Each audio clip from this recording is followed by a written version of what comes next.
Esta organización trabaja con células que a veces ni siquiera se conocen entre ellos, a través de vínculos de comunicación, en fin, etcétera, etcétera, que es su estrategia. Entonces estos grupos dicen, bueno, ya detuvieron al jefe, pues bueno, vamos a seguir nosotros trabajando. Bueno, ya se habla de que el hermano es el que le sucede en el hermano, no otro, porque el hermano ya se enfermó. Es que este es un...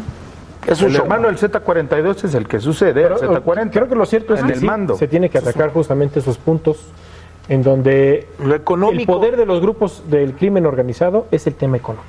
Si lana no pega, si no se les pega ahí, difícilmente va por... Ahora, digo, ahí es el tema de la detención tan solo del Z40, vamos a verlo.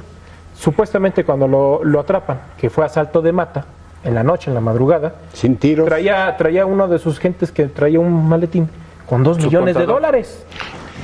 Imaginémonos, y hay que imaginar la capacidad económica que exactamente tiene por eso para poder sacar. Si estableciera una estrategia el Estado mexicano para golpear a estos grupos, quitándoles poder económico.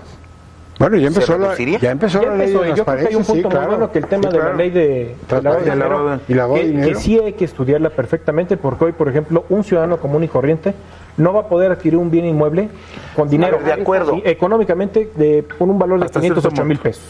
A ver, de acuerdo, pero aún así, que vayan de 208,000. Aún así, bueno, vas, lo entierras y vas sacando de ahí. No, pero lo más peligroso, lo que está sucediendo en Monterrey, ese dinero del narco se está convirtiendo en guerrilla.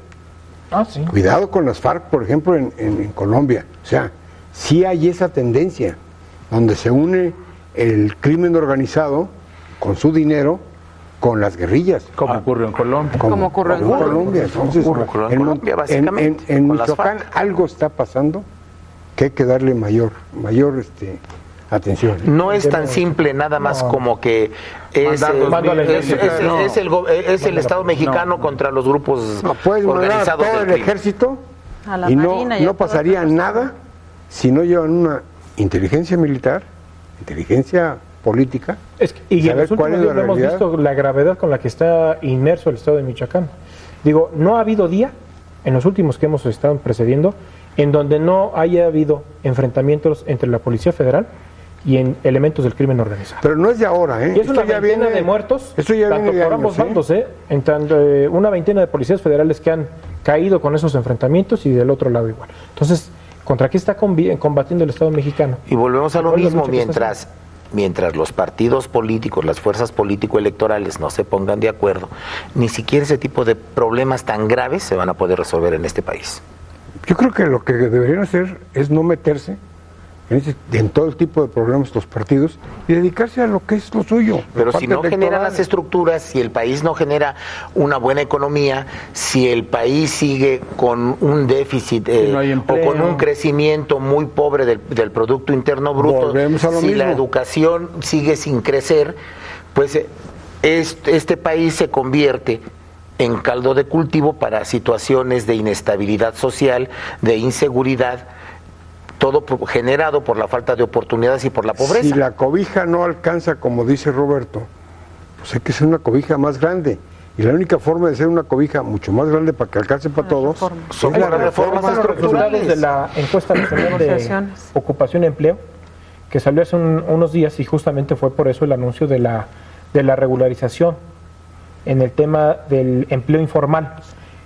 Casi el 70% de los mexicanos activos se encuentran justamente en el mercado informal. Claro. Es increíble la dimensión que se tiene de mexicanos que están inmersos en eso. Pero ¿por qué? ¿Por qué es esa situación? Porque les conviene. Digo, mientras no paguen impuestos, mientras no estén sujetos a alguien que les esté cobrando nada, el mercado informal sigue. A ver, no solamente porque les convenga, lo que pasa ha sido la incapacidad histórica del Estado mexicano para poder establecer sistemas hacendarios adecuados. Hay mucha gente que quiere pagar o que le gustaría pagar, pero no con todo el esquema burocrático. Bajo las reglas que se esperan. Y antes generar los empleos. Es que, por favor, hay gente que no, apenas vas a decir, bueno, quiero regularizarme. Y cuando quieres regularizarte, de pronto te aparecen otro tipo de requisitos, de esquemas, de no sé qué, y de pronto dices, vamos al carajo, mejor no pago. Y me quedo en la informalidad.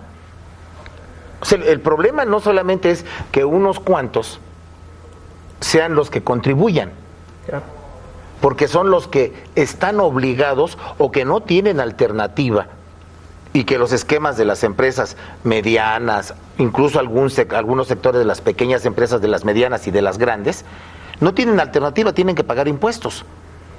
Pero los pequeños negocios, los profesionistas, quien pone, no sé, a lo mejor un grupo de médicos establece, pone una clínica, ¿por qué no le entran bien al pago de impuestos?